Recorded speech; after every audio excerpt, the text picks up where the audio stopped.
Let's get to the chase. Every day that goes by without you posting a piece of content is pushing whatever goals you have, whether it's to make a livable income, grow your personal brand, grow that business you already have through content. It pushes that goal, that finish line, further and further into the future. And newsflash, we don't get to run this race forever. I remember so many times throughout my creator journey, I would get this video idea. I thought it was such a great idea. And then I finally sit down at the Word document or my Apple Notes, ready to write it out, and it's blank. My mind is blank. I have no idea what this video is actually going to be, what it's going to look like, what to do about it. And that's when the frustration slowly starts to bubble up, that voice in your head, that voice of doubt saying, this isn't a video you should make. Maybe today just isn't a good day. Maybe you should just give up for today and go back to it tomorrow. All while deep down knowing that there are other creators in your same industry, pretty much your competition, pumping out content so much faster than you. It's like they have this secret formula to just pumping out content over and over and over. It's like they have infinite videos, infinite ideas, infinite execution. Maybe you try to sit down, meditate, force your brain to conjure up something. Maybe you go online, start watching other videos for inspiration, and you quickly realize there are tons of formats, there are tons of styles, and there are tons of different pieces of advice spewed out by all these creator gurus online, most of these gurus who don't know how to get views unless they talk about how to get views. But have no fear, those days are over, because I'm going to take your hand and walk you step by step through my exact formula for making videos, no matter what the idea was, no matter what the topic is, no matter what industry you're in. And this formula has gotten me millions of long form views. Because the truth is, creator's block, writer's block, whatever you want to call it, isn't actually a real thing. It's this fancy term that man has made up, and all it really is a romanticization of procrastination. Oh, I can't write my video, I can't write my email, I can't write my book or my ebook, I have writer's block. Here's how it actually works. So I want you to imagine you walk into the world's best kitchen. It has every single utensil, every single type of stove, blender, grill, microwave, anything you can imagine to cook food, they have it. And then they have miles of fridges and of pantries full of every single food ingredient on the planet. And you walk in tasked with creating a gourmet meal. So maybe you walk in the fridge, grab something, grab a measuring cup, put some milk in it, start the stove boiling. Even Gordon Ramsay would probably feel a little overwhelmed in that situation. Now imagine walking into the same kitchen, but instead that counter has the exact ingredients you need already laid out, the exact utensils you need, the blender, the pan, the pot, everything you need right there to create that gourmet meal. Suddenly, things feel a lot more clear. You actually see the recipe formulating in your mind because all the ingredients are laid out directly in front of you. It is the exact same with content. If you spend a little more time gathering the right ingredients, cooking it up is infinitely easier and oftentimes frictionless. There are so many times where I just gathered the right ingredients, I sat down, did a little outline, press record, and boom, banger video like that. Didn't even have to script it, although I recommend scripting if you're new to content. And this saves you the headache of just sitting there trying to brute force your way into a piece of content with a side of burnout. Because as Brian Tracy famously said, every minute you spend in planning saves 10 minutes in execution. So let's gather some ingredients, starting with the most important ingredient. This is the ingredient that you need to make every single piece of content and to honestly have a clear vision of what your personal brand actually is. It's kind of like water, honestly, and that is your avatar. Because in 2025, it is simply not good enough to say, oh, I just make content for anyone who's interested, or oh, I just make content for a past version of myself. Maybe that is somewhat true, but you have to get clearer than that. I'm talking a specific, crystal clear vision on who is on the other end of the camera that you are talking to. And if this is something you want to work on, I'm going to put my free audience avatar generator in the description. You can grab it after this video, fill it out, boom, your content, your brand, everything is going to be 10 times better. So your avatar has big ol' fat problems, and they believe that these problems are standing between them and the desired outcome, the thing they actually want. I don't know what to draw here for that. We'll put a star. That's what the star is going to be. Sometimes the problem is real and they need to do something directly about it in order to get to their desires. But sometimes the problem is perceived, and that means they need to change their internal state, their way of thinking, in order to get to their desired outcome. And you'll see a little later why this distinction matters. So ideally, if you have a pretty decent understanding on your avatar, you can already think of some problems they're currently facing, especially if they are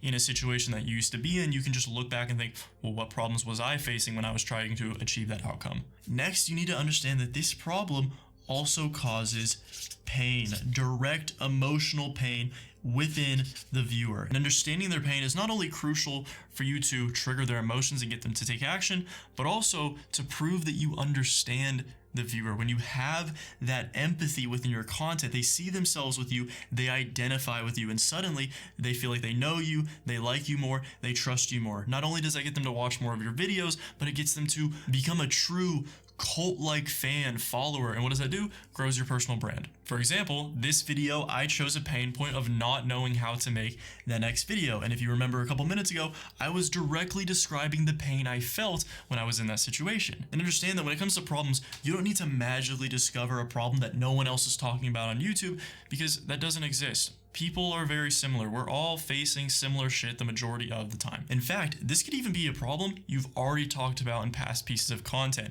It is a complete and utter fallacy, and it kills small channels. It kills creators' dreams because they feel like, oh, I ran out of videos to make, because they don't think that they can talk about something they've talked about in the past.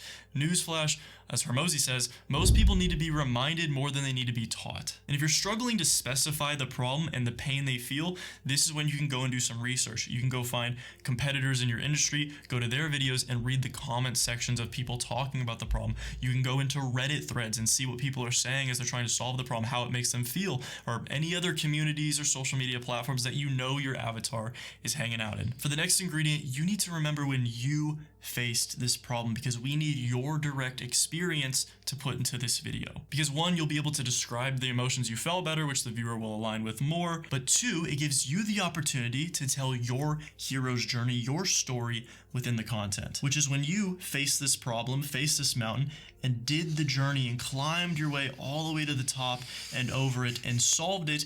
And because of that, you were transformed. Your life transformed. You became better because you got closer to those desires. This is absolutely crucial for building your personal brand. I was recently working with one of my clients. He does kind of make money online content because he's been very successful growing online businesses.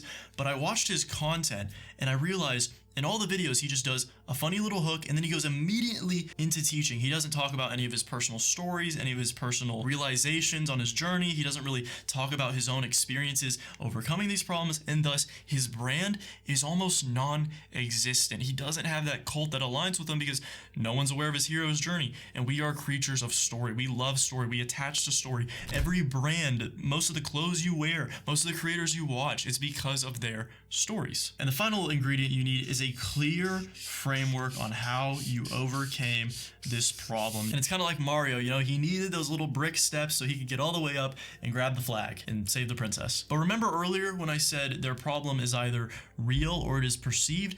This is what's going to dictate how you actually go about your framework, because if it is a perceived problem, the framework is more shifting their beliefs, changing their perspectives in order to get them to the mind state where that problem has been eradicated. I had to do this a lot on my self-improvement channel because most of the problems these guys were facing were all mental. It was lacks of confidence, it was lacking focus, it was lacking discipline, things like that. If it's a more specific problem, for example, someone that teaches athletes how to be more athletic and it's how to add 5 inches to your vertical jump, obviously it would be a lot more specific, it would be a lot more detailed, it would be more action oriented. It's probably a bunch of different workouts and stuff. But either way, what's going to happen is you are going to have a list, a listicle. The majority of content online, you're going to realize, is just a list. Here's 5 harsh truths. Here's the 3 reasons why. Here's the 10-step framework. And the reason why this is because it is often the best way to actually teach the viewers, the readers, whoever, because it is clear, it is concise, it gives them an exact framework to follow. And that is very important. When you are coming up with the items of this list, you need to be clear, not clever. Because if you try to be too clever, too cute with it, it just becomes convoluted, which is confusing. And if you confuse them, you lose them. And the last thing is make this framework memorable. Give it a name. Give it a sexy little name. But now that you have all the ingredients right here in front of you, what's the recipe? What do we put in the bowl first? How do we go about this? And what we're gonna do is we're gonna follow the PASIC framework that I totally just came up with. Starting with the problem, this is going to be the hook of your video. Open the video directly by calling out their problems. This is how you let the viewer know that, hey, this video is for you. You did not make a mistake by clicking on that title and thumbnail. I'm not bamboozling you. And there's a couple different ways you can do this. For example, if I'm making a video on how to quit a phone addiction, I could open it with a statistic. Did you know that the average person spends 7 hours a day on their phone? I could open with a direct call out like, are you embarrassed by how much you are glued to your phone? Or thirdly, I could throw them directly into a story that outlines the problem. The moment I woke up in the mornings, I was reaching over on my nightstand, grabbing my phone, and scrolling through 200 reels before my feet ever even hit the floor. Those are the most popular. That's what I recommend. Either do some kind of big statistic or statement, do a direct call out to the viewer, or throw them into the middle of a relatable story. It could be about you, or it could be a more generalized story that you know they'll align with. Next, we need to agitate. So imagine someone came up to you and they had a knife sticking out of their side. And you're like, oh my gosh, bro, you have a freaking knife sticking out of you. What is going on? You're bleeding. Are you okay? And they're like, oh yeah, man, it's whatever, you know, I might do something about it eventually. You're like, no, like, you need to do something about this now. Like, this is not good. Oh, well, you know, maybe.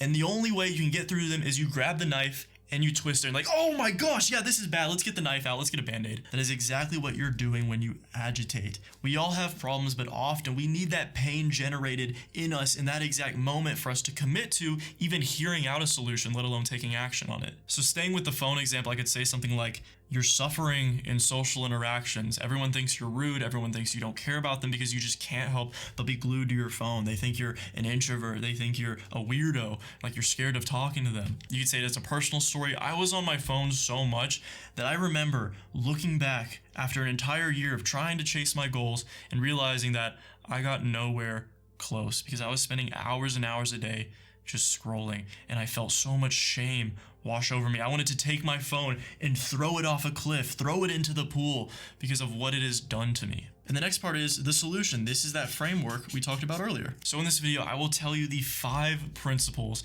that got me to finally break free from my phone addiction. This is going to be the majority of the video. It is the step-by-step, it is the 5 reasons why, it is the framework, it is the principles, the harsh truths, whatever it is they need to actually solve the problem that you are solving. Now we're starting to approach the end of the video, and by this point, they have been properly agitated, properly made aware of their problem, and they have been given a specific path to fix it. So typically what I like to do is just give some last bits of inspiring words to just push them over the edge, get them to commit to taking some kind of action. Because not only does it increase the likelihood that they're actually going to do something about their problem, but it ends the video on an emotional high, meaning they're going to be feeling great, they're going to be thinking, oh my gosh, I love this creator, and they're going to be more likely to do the last part, which is the call to action. So if you're using this video to mainly funnel into a business, an offer, maybe you're selling some kind of like coaching, a course, a community, something like that, you can mention that here, but the final thing, the final words that need to leave your mouth at the end of the video is you need to reveal either a new aspect of the problem they're facing that you can't explain in this video, they need to go watch another video to watch, or a new problem that is uncovered or is adjacent to the problem that they just theoretically solved. It would look something like this. But even if you break free from your phone addiction, your brain has already been broken. Your ability to focus has already been destroyed. So if you click the video on the screen right now, I reveal the 5 steps to retrain your brain to achieve deep focus so you can finally be productive and make progress in life. And it's important that you do these last 2 steps very quickly. Do not ramble like the majority of creators are like, all right guys, that was a video. I really appreciate you guys. My last video did so well. It got 100 views. I'm so grateful for the 10 new subscribers. And I just got a new pet cat the other day. His name is Larry, and Larry's awesome. Your retention chart is plummeting when you do that. Ideally, you catch them a little bit by surprise when you jump into the call to action, like, oh, it's over and I feel so good. That was such a great video. Well, I need to click on this next one and solve this next problem. So now that you have this framework, there is no excuse for you to not go get that video out. Do not blame writer's block. Do not say, I'll do it tomorrow. Get it done now so you can actually help people like you grow your personal brand and ideally generate life-changing incomes from it. But here's the thing, even if you know all this, if you don't know how to truly persuade in your content, you're not going to get them to continue watching. You're not going to get them to actually take action because people need to be persuaded. They can't just be taught alone. So if you click the video on the screen right now, I reveal 7 persuasion principles, 7 psychology hacks that got me to over 100,000 subscribers. It's on the screen right now. Click it, click it. Thanks for watching. I love you. Bye bye.